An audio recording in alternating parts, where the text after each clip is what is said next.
let's start with the Vrabel stuff, because here's why I landed. I would not fire Jerod Mayo just to fire him. I still think that's scratching an itch versus enacting a solution at the end of the season. This has been an underwhelming, disappointing, terrible season for the Patriots, okay? Mike Vrabel is an outlier in two really important senses. Number one, he's a head coaching candidate with a career-winning record available on the market. That's a rare commodity at this point. Number two, he's someone that wants to be here. And I think the notion that, like, why would the Crafts go shopping down the aisle where it's all of their past trophies and goodies and players and coaches and just stick with the system? Mike Vrabel has not been employed in New England in 15 years. Those 15 years, more than the 8 that he played here, are the reason he's attractive. Different coaching philosophies, techniques, styles. He's done this before and beaten the Patriots twice, including knocking them out at the end of the dynasty era. And number three is just a simple fact. If anyone who runs a business, obviously not speaking from experience, if you can get an upgrade in a certain area with a certain person or position, you go and do it because it's business and this isn't personal.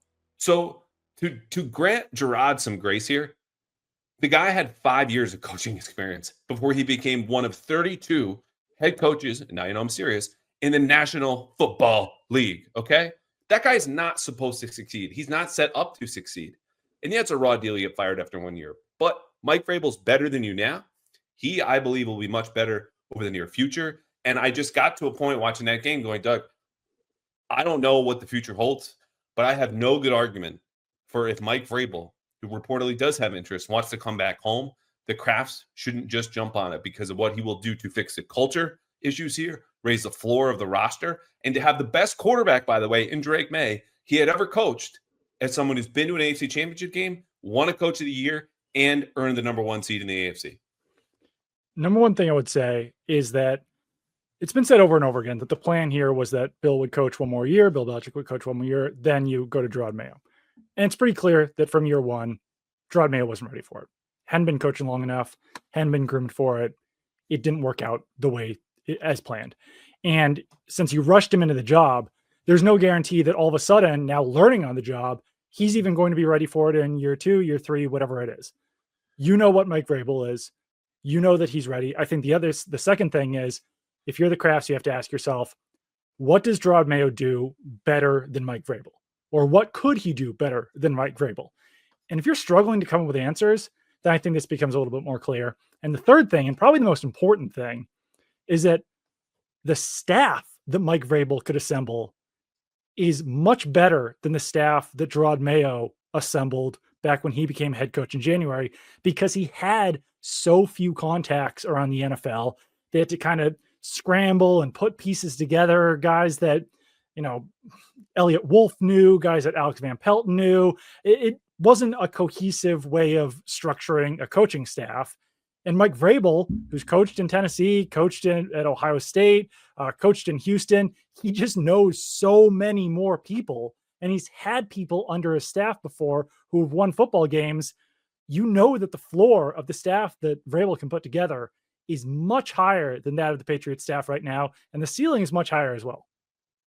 Yeah, it's just, so do you co-sign on that? Because again, we haven't talked about it, and it's a hard thing. Like, it's a big if, right? Like, this guy will have opportunities with several different franchises. He'll be able to command a salary and come in with that resume that he might be a top 10 NFL coach right as he walks in the door. And I get he had 2 losing seasons, but you and I haven't talked about it. Like, you sound on board with that notion. If he wants to come back and they're a priority, that you would do it. Yeah, I think there's a much clearer path to winning if Mike Vrabel is your head coach in 2025. And I'm sure that the Crafts still see a lot of upside in Jerod Mayo as a head coach. Yep. I just haven't necessarily seen it this season, and maybe they still do. We're going to get into more Black Monday stuff later on, right? Because I do have something else to say on this. Yeah. Yeah, I wanted to start there because it sounds like the easy, simple solution. And there are people, again, who would push back and be like, what's so great about Mike Vrabel? He's not God's gift to coaching, okay? Right. But I know what he is a guy who is not going to suffer from the fundamental breakdowns you've seen on defense or the culture stuff. And I'm not talking about calling out players to the media. Like, that's not inherently a negative, right? It's not about being a conservative in-game coach.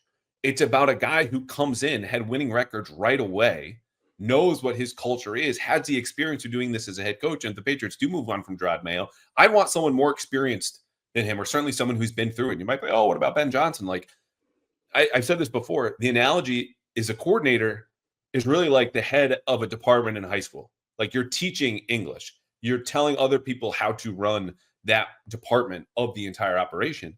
The head coach is the principal. There's not a whole lot of hands-on teaching, instruction, coaching, obviously in this case, when you're the head coach, but you're setting the expectation, the practices, the schedule, everything else about the organization going down. I know how well Ben Johnson could tell me about Shakespeare. I have no idea how he's going to set everything else from detention on down, deal with parents as a potential head coach. I know what Mike Vrabel does. I would bring him in right now. Support us and sign up at Prize Picks. Go to prizepicks.com/CLNS or download the app today and use code CLNS at prizepicks.com/CLNS and get $50 instantly when you play $5.